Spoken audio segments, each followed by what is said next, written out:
Fratelli the Rugby Podcast. The Italian Rugby Podcast. Fratelli the Rugby Podcast. The Italian Rugby Podcast. The Italian Rugby Podcast. The Italian Rugby Podcast. E benvenuti, ciao a tutti, ciao everyone, welcome to a new episode of Fratelli Rugby Podcast, the Italian Rugby Podcast. Today we're gonna talk about a lot of things, starting from the under-20, the game against Wales and the post-match too. Celebrations post-match from Italy Wales. We're gonna talk about the best results ever for our young Azzurrini. Yeah. And then we're going to talk about the first test between the British and Irish Lions against the Wallabies. So, Mike, welcome. Benvenuto. Come stai? How are you? Yes, good, mate. Good. How are you doing? You well? Yes, I'm pretty good now, actually. Good week. No work, so it's always good. A lot of time to spend with rugby. Yeah, mate. We've got a lot to talk about today. So, yeah, I'm really excited about talking under 20s, talking Lions. There's a few things that we want to touch upon in the markets, maybe with some of the speculation of transfers and stuff. Transfer, you're right, because the big news from Benetton and Queensland Reds, yes. 4 players moving for a few months, but still something is a good idea. Hey, listen, I can't wait to see who we send. That's the interesting thing for me, because obviously clearly it's a partnership, right? So we might be able to send a couple of players to develop over there in season, which would be really exciting to see as well. So yeah, plenty to go on about, mate. Perfect. So guys, if you want to support us, you just put a like on our YouTube video. We are live on YouTube and X. We're gonna read, of course, messages from the chat on YouTube. So if you want to talk to us, say something, we are happy to read and share the message from YouTube channel. So we're gonna be there too. And so, Mike, best results ever, and shall we start straight from the results of our poll for the best player, and from there we go into the game, because it was part of yeah. So for context, everyone, we put up a poll yesterday based on a short list of what Otto and I perceived, as well as obviously a few people in the WhatsApp chat, that if you want to join, and we have an English and we have Italians in there as well, both languages go, feel free to let us know. We're more than happy to invite you guys in. Anyway, we put in a little sort of feeler just to see who people thought should be shortlisted. It was tough. We really struggled to get it down to 4 players, because I think there was quite a few. Yeah. But out of the 4, drum roll, who do you want to present our sharing? Here we go. Straight into the votes. We have 56 votes, and MVP of the tournament for Italy, best player for Italy, has been Nelson Casartelli, that scored also 2 tries during this game.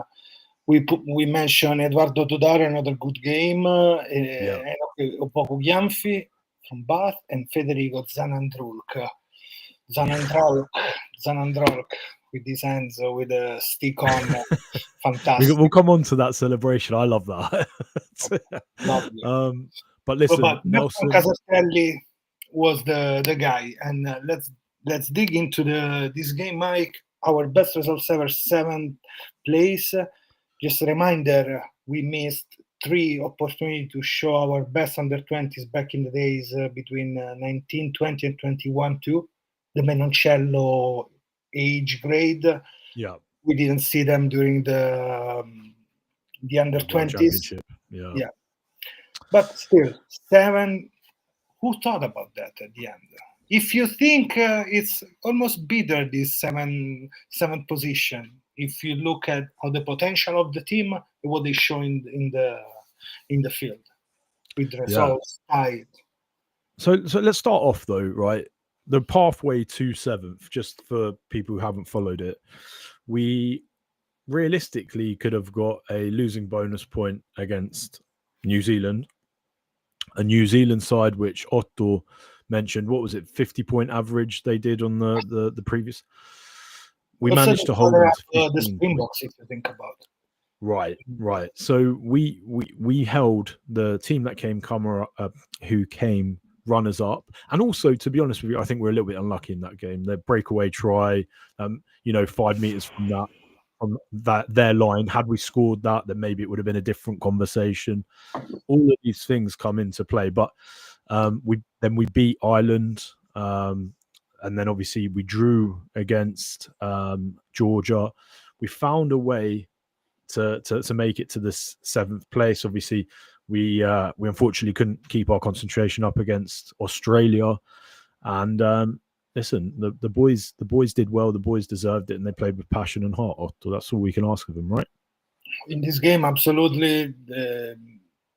I think it was Fratelli at the beginning of this tournament said we want to start as boys and we want to end it up as men.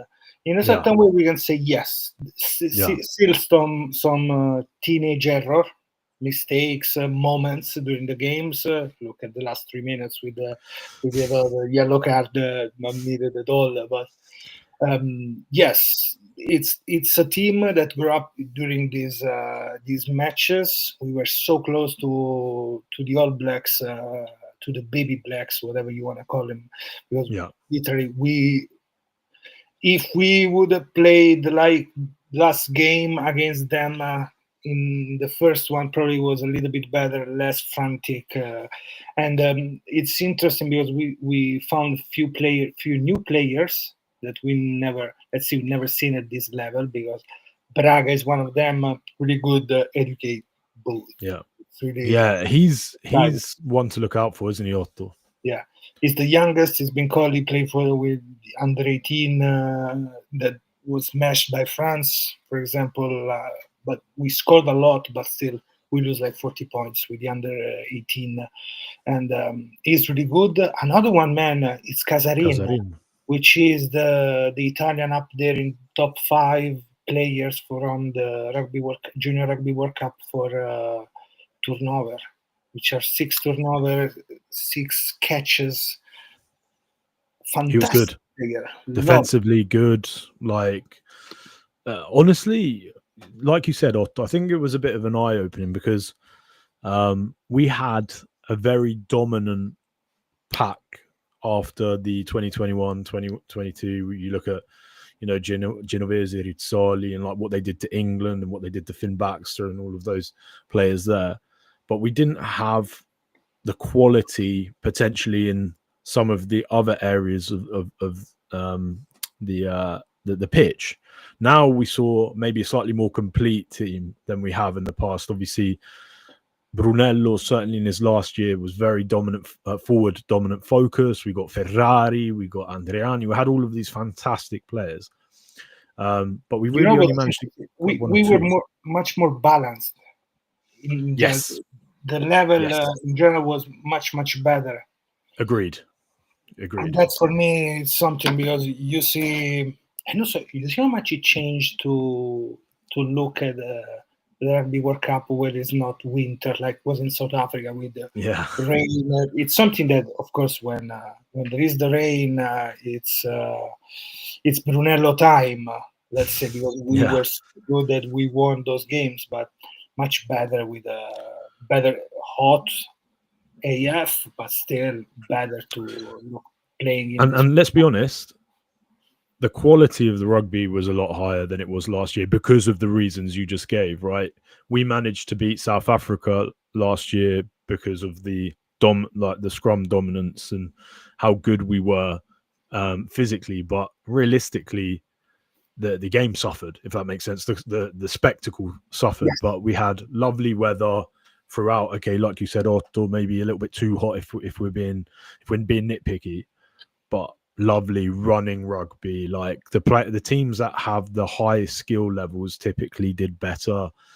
Man, like just what a wonderful tournament. Listen, like I think Italy put the gauntlet down for a really, really successful, fantastic, and let's be honest, quite well publicized and quite a full stadium under 20s across the board, which is nice to see as well, you know. It's been organized in 3 months. That's also the thing, and you Yeah. can put the places there because are let's say rugby towns in the north, but they're all close enough to be reached up by every team that was around the area. It wasn't a logistic nightmare, basically. No, absolutely. Mike, a couple of good stuff too. Opoku Gyamfi lighter than the Six Nation, much more confident, ball in hands, much more around. If he starts moving those legs like Casartelli does, that leg work into contact, he can be a really, really good prospect for us. And who knows if he's gonna pick something else? But for now, is Italy, and that it's what we want to. Like he looked like a Sean Edogbo, that kind of player, the young monster man, like really dominant, physically dominant, with heavy, but still they can do a lot of work. If he get better into tackle, into this, much more. The roof is really I 100% agree. I think we said he needed to work on his fitness. Like that was the one small criticism I think that we gave in the Six Nations. And listen, he's something. He has something none of our other locks can offer. Maybe Niccolò Cannone, which is weight and power. Right, like that is the modern locks are all either like Burn and Chesham, where they're super mobile and they can play back row and all of that stuff, or there's still space for the traditional ones like Eben Etzebeth, De Jager, Joe Launchbury, Retallick, like the big boys who know what they do. They've got a set role, and man, he does it well. I love the fact that he's crash ball offline out as well. And he's so much more effective now that he's lost the weight. Like Posolo Tuinaggi was doing the same. Exactly. There, the first track, the important one, and I love the way they put it together. Like first drive, first impact, Gyamfi. Second impact usually was Casartelli. That is really speed and he knows how to move his legs, so that's why. And also, Mike, he played as an 8. He will play to Moriano next season, but I think it's more on the 6-7 kind of player. 100%. 100. He's a 6. He's a 6 for me, for sure. For sure. Only because, and again, Otto, I'm happy to be proven wrong. If he manages to improve his footwork at the base of the scrum, no problem with him picking and going at the base of the scrum. He's powerful enough. I have to watch it again on this how he leave the rack, because there are some players that now they pick the ball first, put it under the chest, and start running. Number 8's like that. Another one they do all one movement. So probably in the second way, like who was a player like that? I think he's more of the second one, where like Pelledri would pick it up on one step move and out. Yeah. Like one step out and then straighten up. I think he was more of that. But regardless, for him to be a really successful 8, the amount of scrum dominance that we had, and we had to go to like we didn't sort of take advantage of the scrum going forward close to the line, or we would knock on trying to pick up. That's an issue, and that's normally down to like the footwork. He sorts that out, Otto. We've got like a serious prospect there as well. So like little things, really. Let's be honest. They're not like he needs to improve his tackling, or he's there. He's small marginal things now for him to be. Looking also at the game against the Wales, I think in the first half we should have scored a couple of tries more, not to get overcomplicated in the results, because every time we scored, we left a penalty and they moved closer to us, which is crazy. Every time was something like that. And we need to improve our resets for sure, like for sure. But because we have seen why Todaro is more a 15, the way he can attack the lines, find the space, and attack to give an option to the ball, the player with the ball in hands. There it's really interesting. Gian Andrei is a 13. Next year he's gonna play for Benetton. More. Do you think he'll stay 13? Just that's the position for him. Do you think I think he will stay 13 Yeah, because it's been proved already. Their team maybe is gonna find few, not that much game time, I guess, because you have also heavy contract there. Fekitoa, you have the new arrived flock for 3 months, so it's gonna be interesting to see. But is the prospect that already Bortolami last year put him in the pitch many times, so that is interesting for me. And also Sasha Mistrulli, he wants to go crash. He wants to run hard on players. I like him. Sasha No, I from like him. Grenoble. And the other one, man, in the second half, I'm going to send it to you. There is a tackle from Damian Mori, the young lock back rower in the Back row. second half. Man, perfect, hard. And let's see what our friends are saying, because, of course, we want to interact with you guys. We are on YouTube for every message. Let's see. Hot take. 7 for Italy tell us about Italy, but the others got worse, possibly related to COVID effects. Never seen an Ireland under 20 side this bad. England, France had good players playing dumb rugby. Man, England. I actually think I know about this because I've discussed this at length. England and France play a power game, right? Whereas actually we addressed this right at the start. Italy had fantastic weather, little wind, which meant that teams that have a higher skill level, have that higher skill gap, could pass it round them. Whereas actually when it's horrible windy weather in February and you have to put it under your, stick it up your jumper and try and take contact, they're going to win that battle. Whereas actually, like, the teams that won against them are teams that are fair weather teams. Like even Australia, going from sort of okay weather to great weather, you saw the difference between the two scores. So that's my opinion on it. Anyway, I think it's not necessarily that they got bad. I think it's the fact that they weren't able to impose their game because the conditions didn't allow it, and that's sort of an important point as well, if that makes sense. It is, but also let's see some other teams, like how much they change. For example, the number 7 of the Springboks last year, he was playing as a lock, and this year is playing there. So some move into the various team around. Because if you think how good can be the scrum of England with all those players, Poku, Sodeke, the front row, that's crazy good. For me, it's pretty good also the fullback. The Queen's fullback and Bracken, of course. Those are really good players. But they suffer, I don't know much, not the physicality, but like in terms of the rhythm they put on them when they were not in position. And it's crazy how Australia get it into. So good. I was expecting that. Yeah, well, like you said, they controlled the tempo, didn't they? The tempo, yes, for that.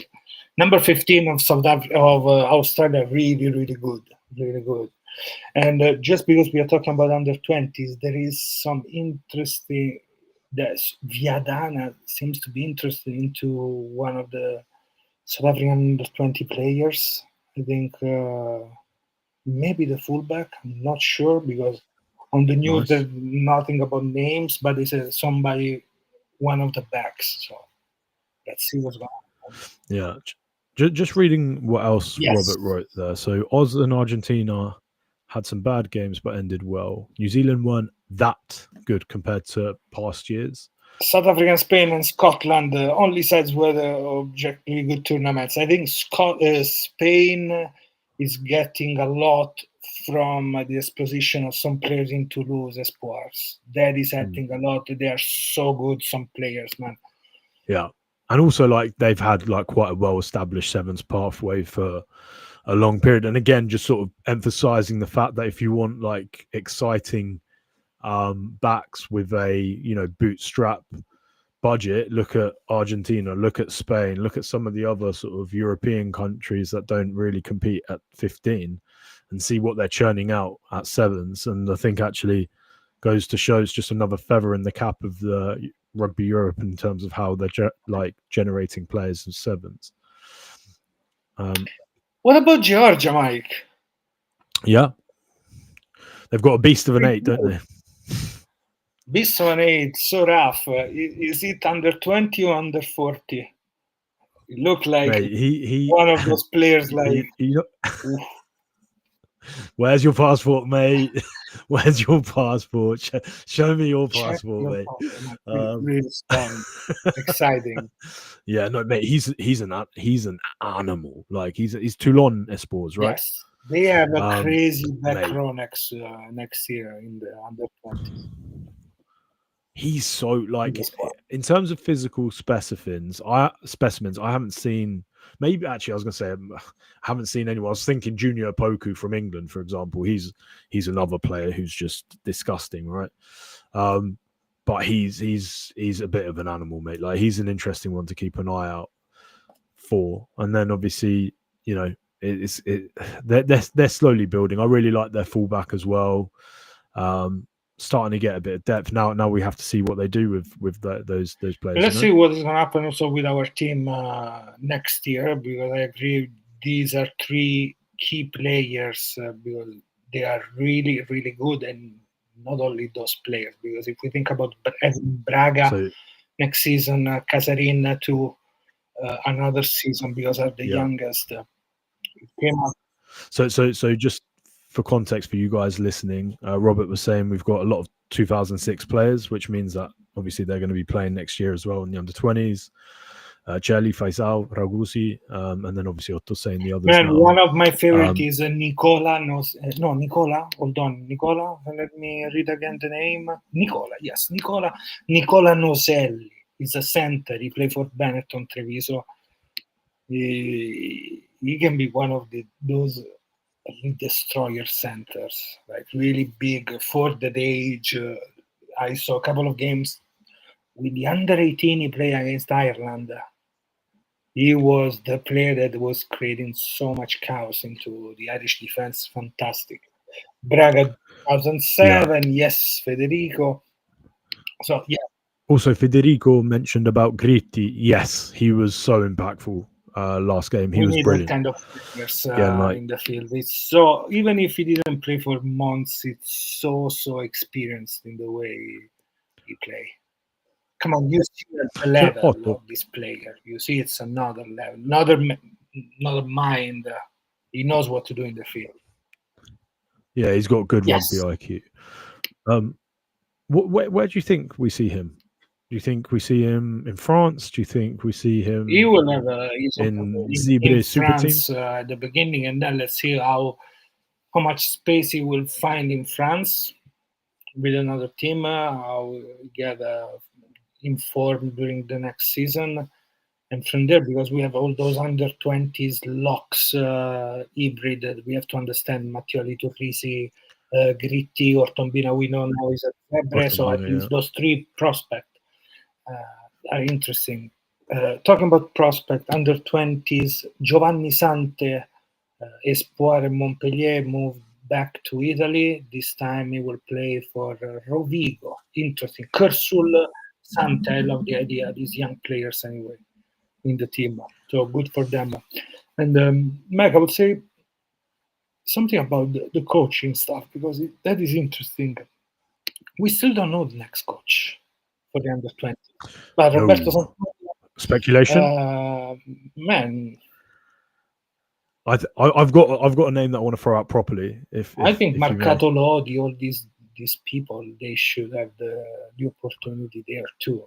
They are part of the Benetton team, the academies and stuff.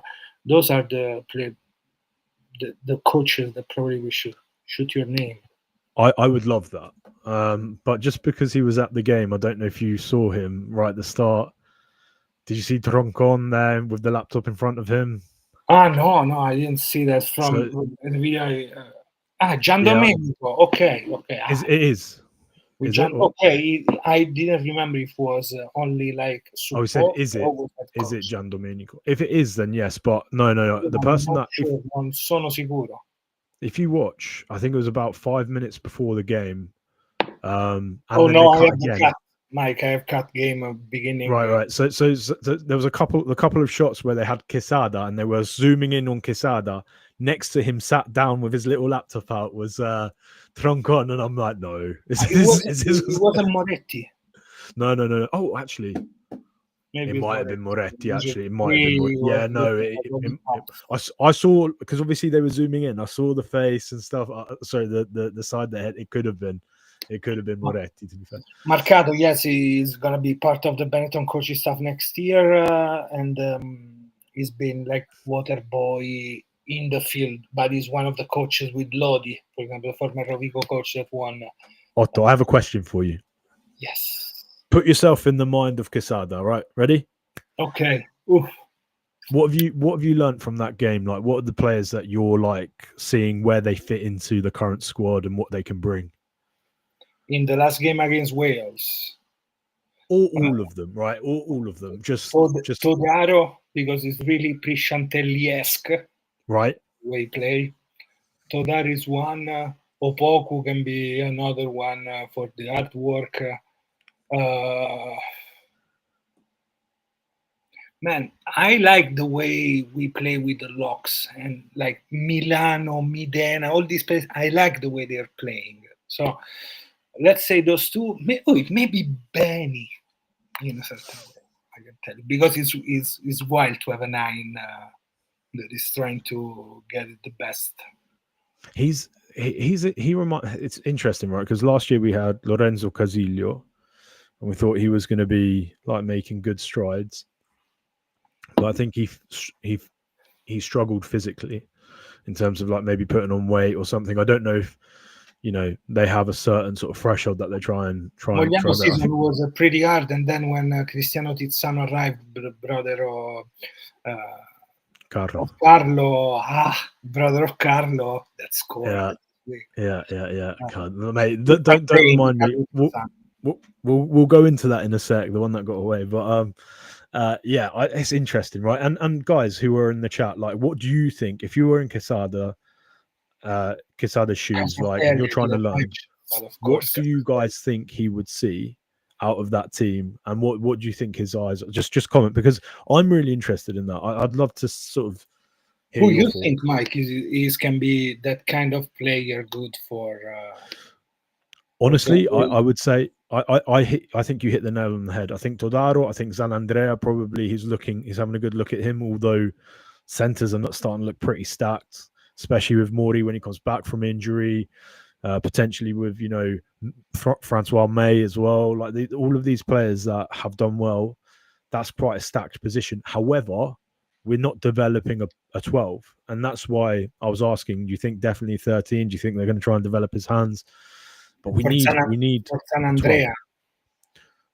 We need a 12 Otto that can be that playmaking position. Like Brex is just too valuable for us right now. So if I think a little bit, but it's another. Cross? It's rugby. No, I'm thinking Gian Domenico with the women's team. Yeah. The way I'm really struggling to understand the way, because it's really, let's say, on a French vibe, the Gian Domenico, all French vibe of coaching, that kind of feeling, playing the situation, which is fantastic. Maybe the structure is not the thing, first of all. There's more understanding where I am, more on that intellectual side, more than structured pattern and stuff. So I wonder what kind of 12 he wants, because Casarin can be that kind of 12 that for me show better than Boss already. And you sure it's Gian Domenico then, like, who's picking? If it's Gian Domenico, yes. If it's Pavan, you can have a Casarin too. In that case, you can have a 12 like that. Who else can be? Even Ducros at 12. Ducros for me is like, I think he has a lot of potential. Ducros, it's so normal what he does. It looks so good. Like, he normalized the other stuff in the way he plays for me. Like, he's so good at fixing, isn't he? Like fixing, stepping past, like It's kind of like, it reminds me of Lineage on this way. Like, you see sometimes it doesn't look nice, but is what you have to do. and that is for me something. Yeah, he's raw. He's got some talent there for sure. See, for the Yeah. yes. Yeah, Marin back in time. He was watching the under-20s from 2 years ago. This is interesting anyway because Pavan is free after he left Viadana. Viadana played one of the best rugby in the last years. A lot of Argentinians there, but you can see the hands of the coach. You can What do you reckon? see What do you reckon, Otto? Viadana's Aires works so well between coaching staff, what they did before with Fernandez, etc. So Give me a likelihood. What do you think? Pavan can be a really good shot. Who would you pick out of the options? Like, we've got Mercado, we've got Pavan, we've got Giandomenico. Like, who would you pick? I will go more with Mercado and Pavan As a joint. Together. Di Giandomenico, I will put him with under 18, under 16 development of skills. You know what I would love, right? There early. We want earlier player to be ready. Yeah. You know what I would love? I would love the federation to pay for the academy coaches from both Zibre and Benetton on the which are premise going to be one academy next year. Right. Yeah. So and then whoever is head coach for that becomes the under-20s coach. That just to me sounds like the rational pathway, no? No, like you put the academy on top of that, or a coordinator of the academy as a head coach because he knows what's happening around. Robert makes it again. Like Robert keeps coming up with point after point. He's right. They're probably good options, you know. Drago Junior really Brunesque. The way he get better in the last game, but also he got really good games previously, also last year with the national team. So it's good for him. Gritti Todaro, like Marin, okay. Yeah, Todaro, by the way, he's not on an academy coach anymore. So he's not on an academy contract anymore. He's on a full contract with Northampton. So I expect to see him in the Premiership or the Premiership Cup this Premiership season. For sure, he's going to play for sure. Premiership Cup. Yes, imagine both started in July, so let's see how they're going to work together. And of course, Di Giandomenico and Abo do Segor, two pieces of the same apple in a certain way. Yeah.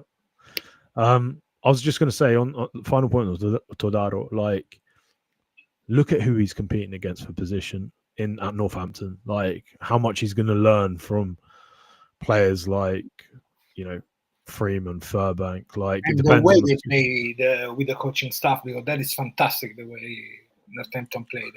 And also very high skilled players. If you look at the England team, like yes. the ones like Mitch, like Northampton is a very high skill team in comparison to some of the other Premiership teams that can just sort of win by grunt, like Exeter as an example, or Sale to an extent.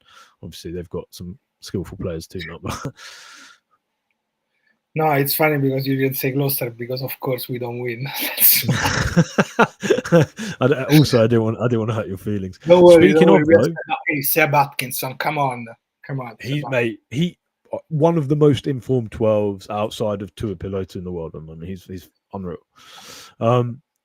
Talking of, I'm going to be at the Benetton Harlequins game on the 6th. Looking forward to that. Just nice.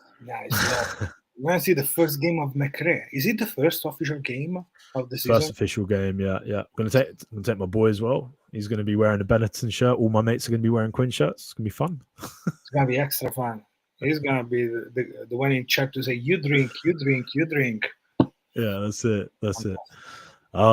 But yeah, let's just wrap up on the under-20s, and then because obviously we've got the Lions to speak about. But Otto, let's talk about what happened after the game really easily. Come on, it's crazy that we have to read on the regional newspaper, because this is a regional newspaper, about the behavior of some of the Wales players after the game in Rovigo, stopping a manifestation, concert and stuff. The problem this is the important point, because I don't know how well it translated, and I just want to make it really clear to people who read the translation, and because some people were like, "Oh, it's the fans, not the players."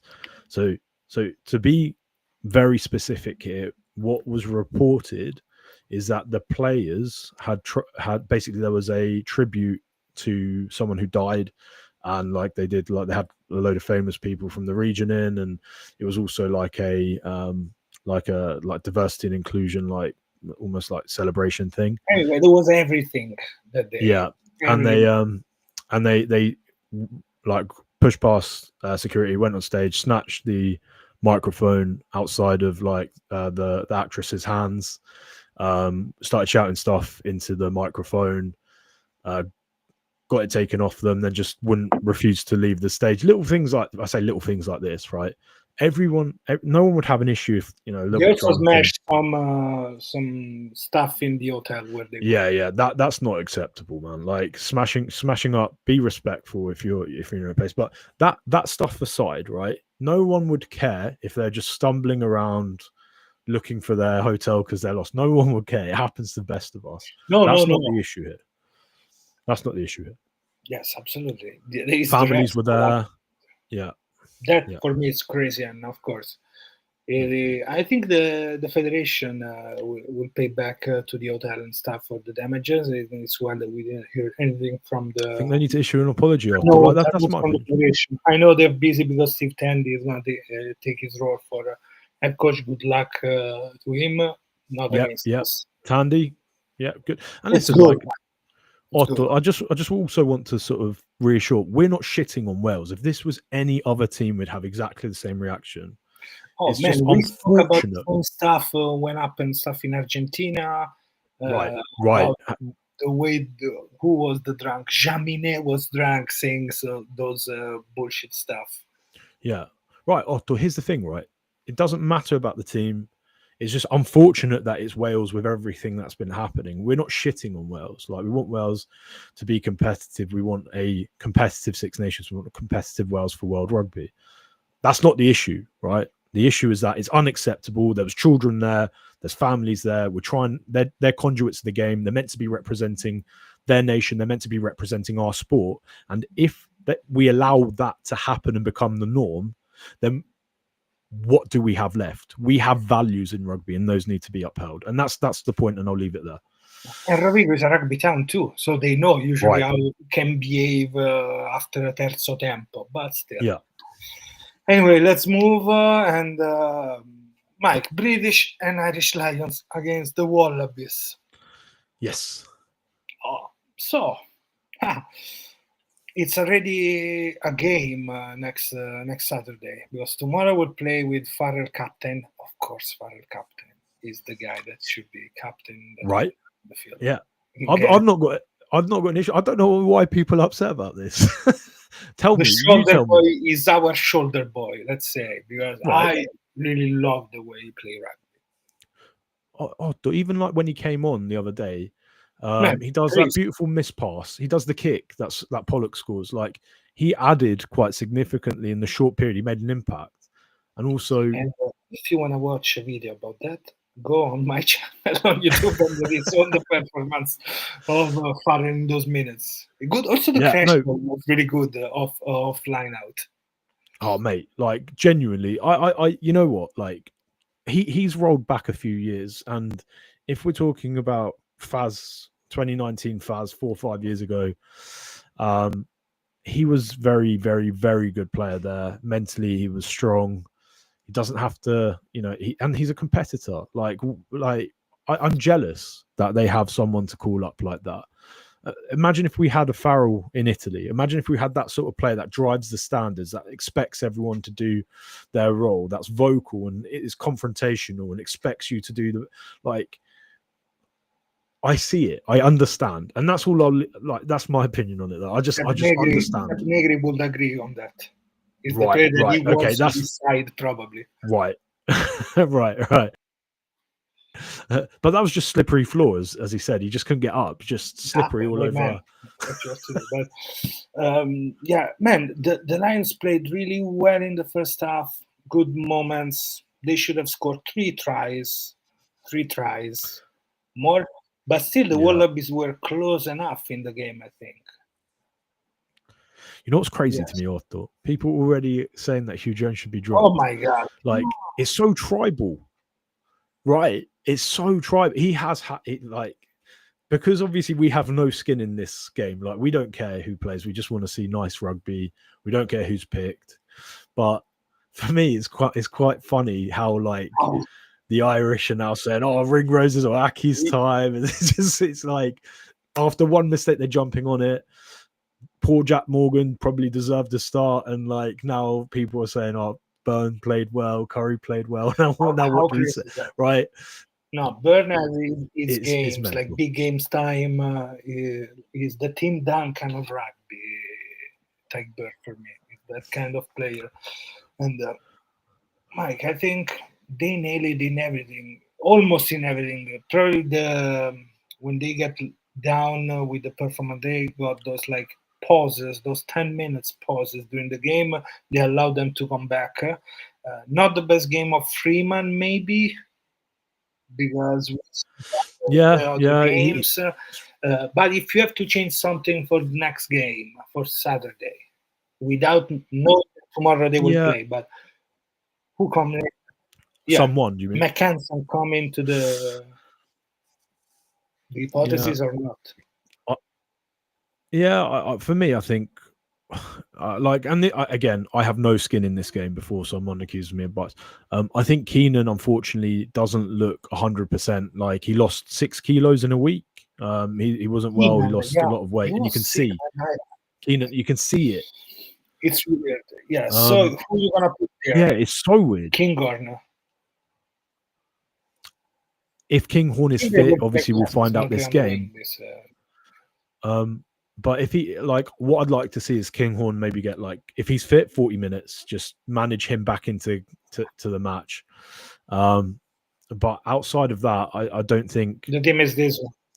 I don't think Smith's good enough at fullback. He's amazing at what he does. Just let the boy play at 10.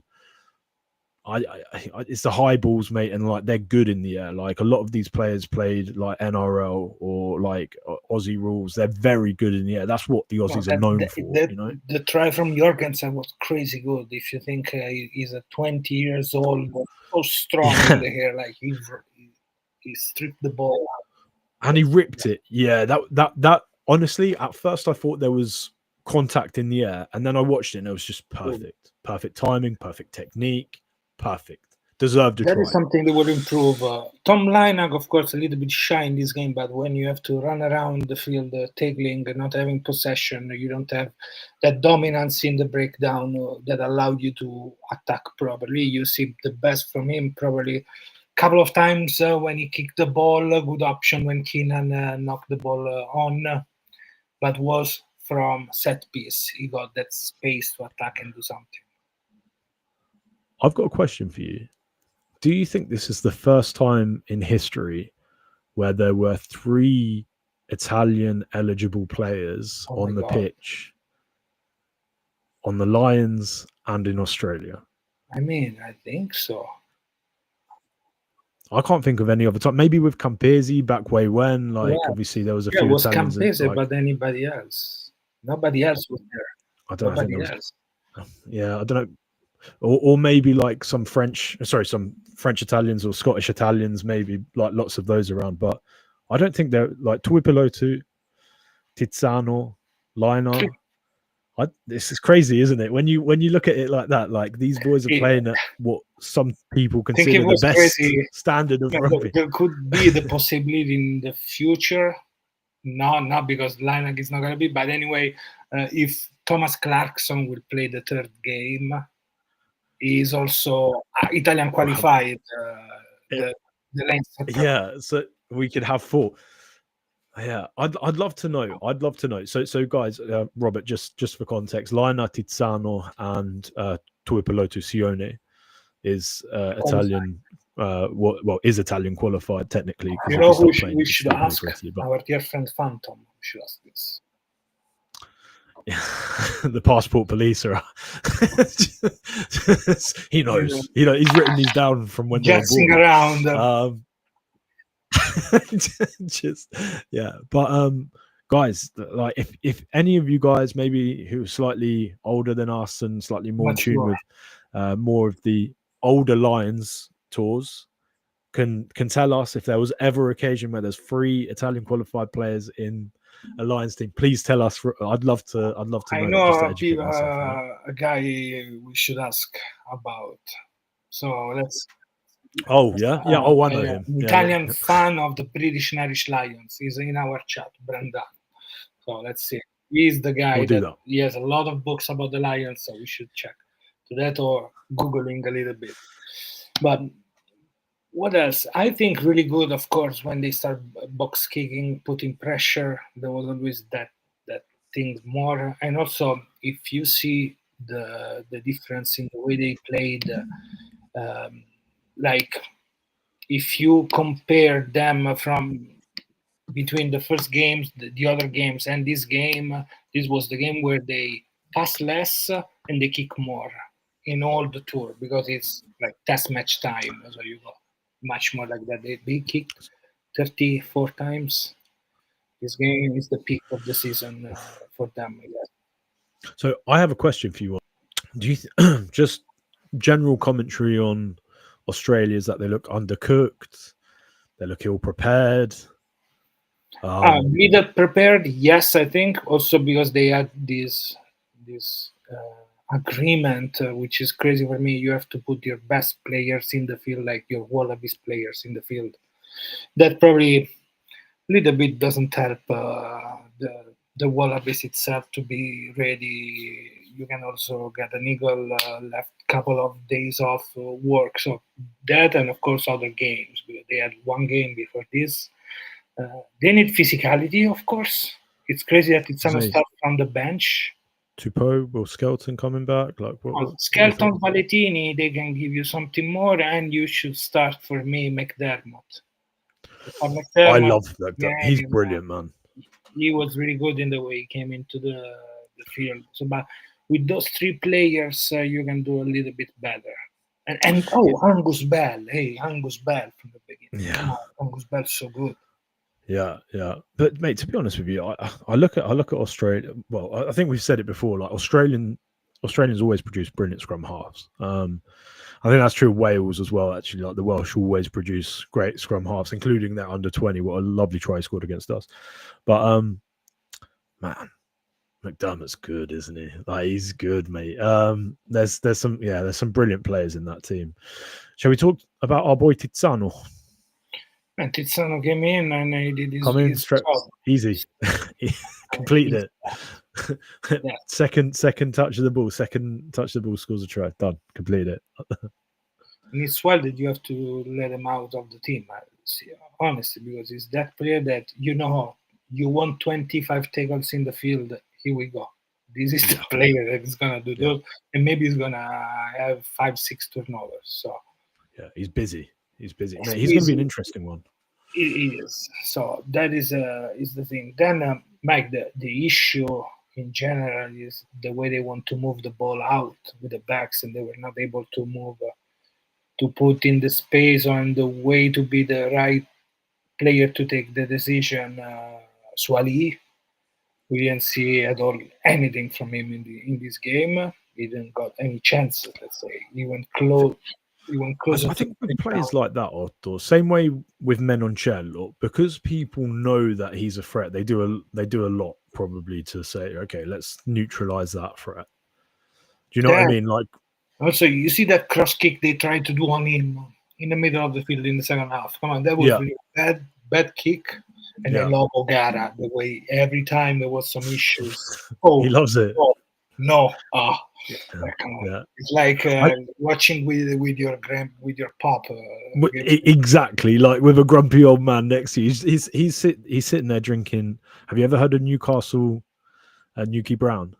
The Newcastle Lager, the one with the star. Something. Yeah. So like, it's notoriously drunk by like older people. Okay. Like it's just sat there with like his tartan chinos, just sat there drinking like his Newcastle Brown, like in his tweed. I love his eye, and I love the fact that he talks about like defenders, like first, second, third defenders. Like when he's talking about actually what's going on, he tries to use like rugby terms, which isn't like the casuals who just watch the Lions, they're not going to really understand. But like, if you're trying to He give explain you exactly yes, he give you the coaching the perspective, picture, the pitch. yeah, exactly. I love that. I just he's got a good eye, and so does Bigger. To be honest, I love the fact that he has this brilliant analytical eye. Talking about pictures, yeah. interesting in the first rewatching all the attack of the Lions, we've seen still playing this kind of shape really interesting. They played a lot in the first game against Argentina. They tried to do it during the season, but they start with this rack, let's say, under a post. Then they move the ball with this wild option because they have the two forwards, two pull-out Waraki, like a playmaking crash center, another forward on his side. So there's this option where the ball can go everywhere, literally everywhere. First, second, third, fourth player, like a four-man pod, kinda. But then from there, you have all the wave behind with 10, 15. So you can go with the first crash ball and then you can move outside. You have like 4 running options, don't you? Yeah, you have running option. You have usually also one player outside, one forward outside in those 15 meters, like Curry, that can really attack the line, and that is it's really well done. When they move the ball around, that it's really good, and they try also those tricky plays. They did one, but was covered really well by the Australians in the first half when they went straight crash ball one rack, second rack. They tried to do the same. Irish against Box when Conor Murray scored last year with Farrell with Ireland. They did the same set piece move with the 15 behind with the pod. What was it's on your Instagram, right? Yeah, it's on Twitter too. So we're gonna reshare it with Fratelli Rugby so you can see. Guys, go to Ottavio. It's rugby coach Otto, isn't it? No, Renella. Easy peasy. Oh, okay. Yeah, perfect. Then go on and check out his Twitter or his Instagram. Yeah, because it's interesting to see, like, you see the footprint almost, not the footprint. What I'm saying. Yeah, I know what you mean. Like the blueprints of the blueprint of the player, of the attacking, how they want to structure, and that is and potentially what they're going to run in the future. If you're an Aussie coach listening to us, do you know what I mean? Right. Well, it's gonna be less kiss against us. It's gonna be interesting because we're gonna play against the Wales after they're gonna play 2 games. Wales is gonna play 2 games before playing against Italy, our first game of the November. So it's gonna be interesting. When's this? Sorry. In November. We play Wales in November. Wallabies. All right. Okay. Yeah. So we're going to be able to see a little bit more of them. And it's always tricky because they will come after 2 games, and we are not going to have any game before. So it's going to be the first game of the November autumn international. We have Samoa, Australia, and South Africa. Right? Is there anyone else? Oh, Samoa is after. Oh yeah, last, right? The last one, which sucks. I want Samoa, Australia, South Africa. I want to go like that. Yeah. But anyway, we're gonna beat South Africa this time, though. Of course, third time lucky. The last minute, it will be played in Florence.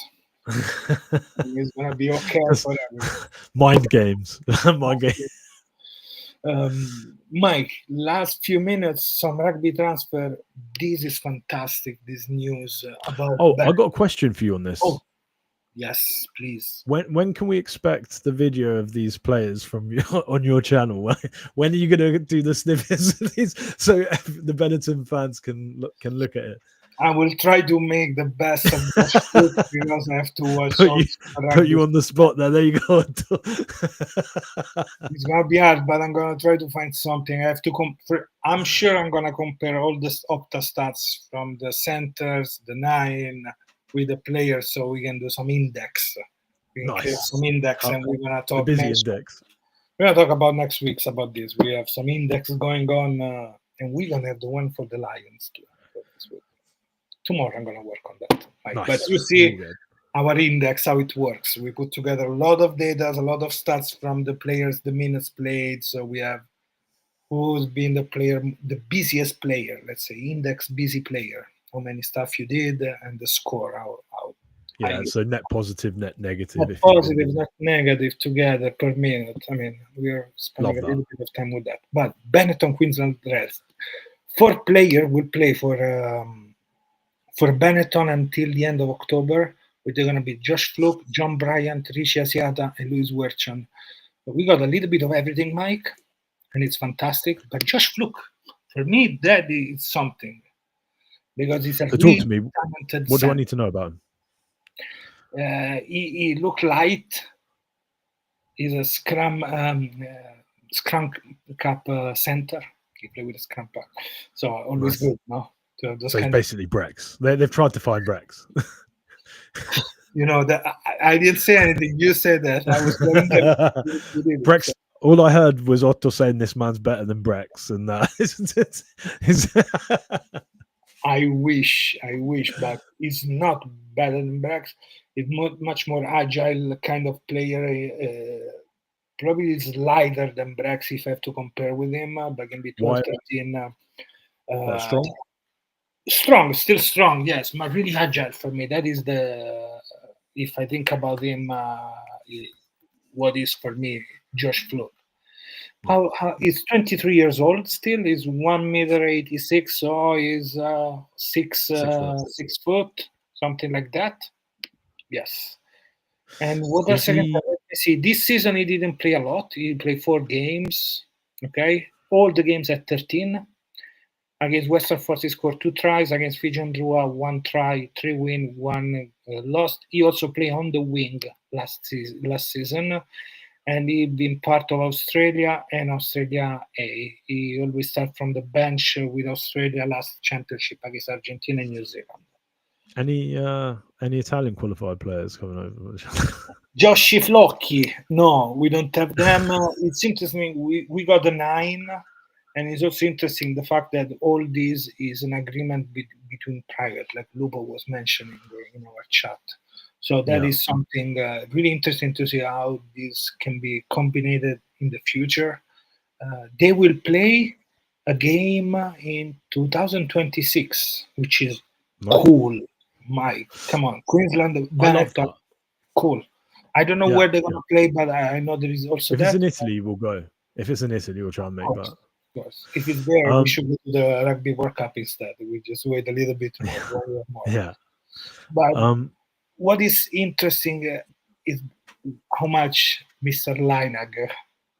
Leinag Senior, putting his webs around with Pavanello, his connection. It's really, really good.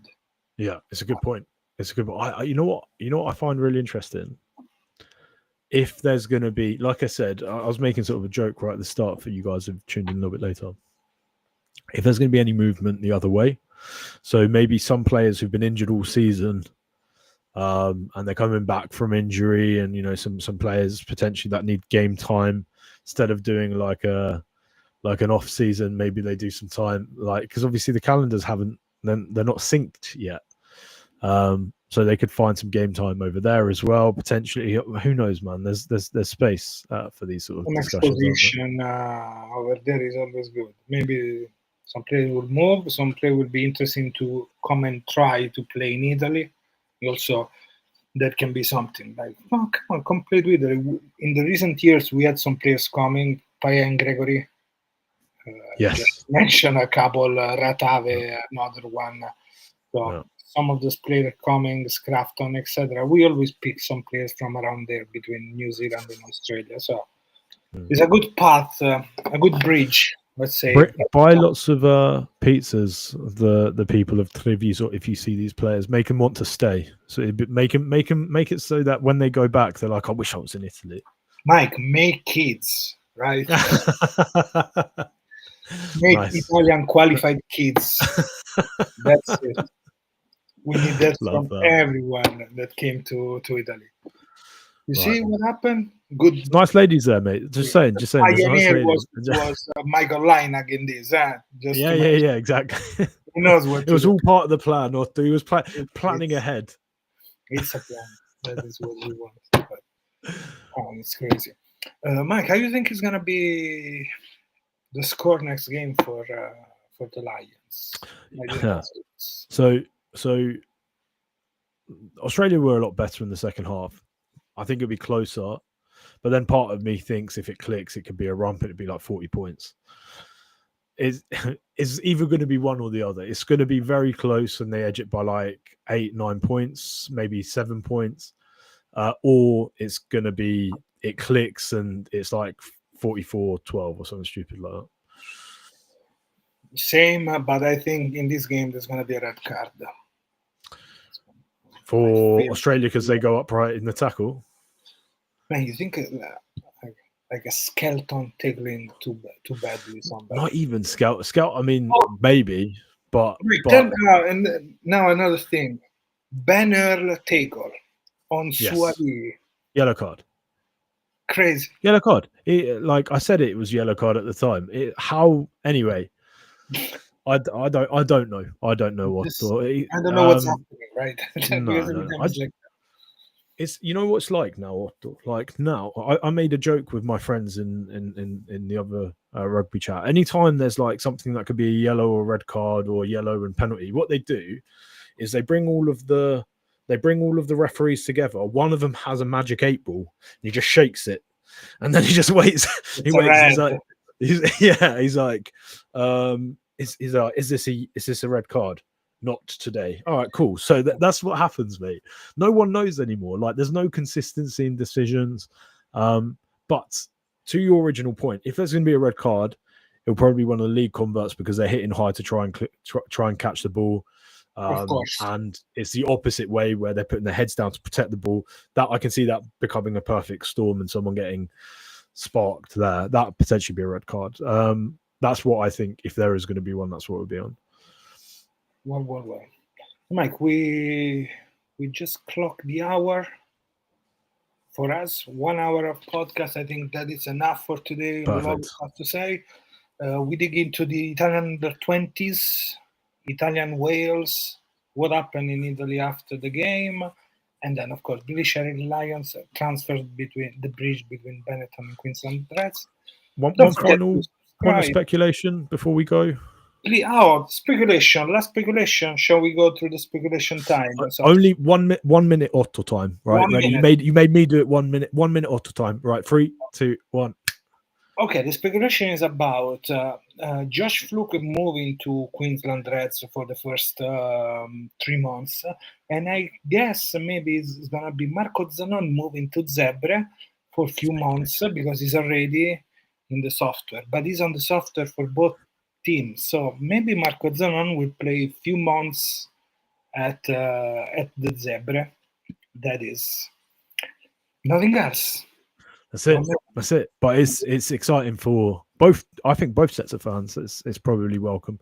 Opens up space for Zan Andrea or someone else. And yeah, good for Zebra as well. So good way we start working like that. But okay. It's win-win. Josh, evening and good night too, I would say, because we are closing up everything here. So, Mike, with you, see you next weekend. We're gonna talk about the decider, maybe. Who knows if it's gonna be the decider for the British Irish Lions against Wallabies and rugby market, as usual. Yeah. Couple of news, and then we go in vacation too.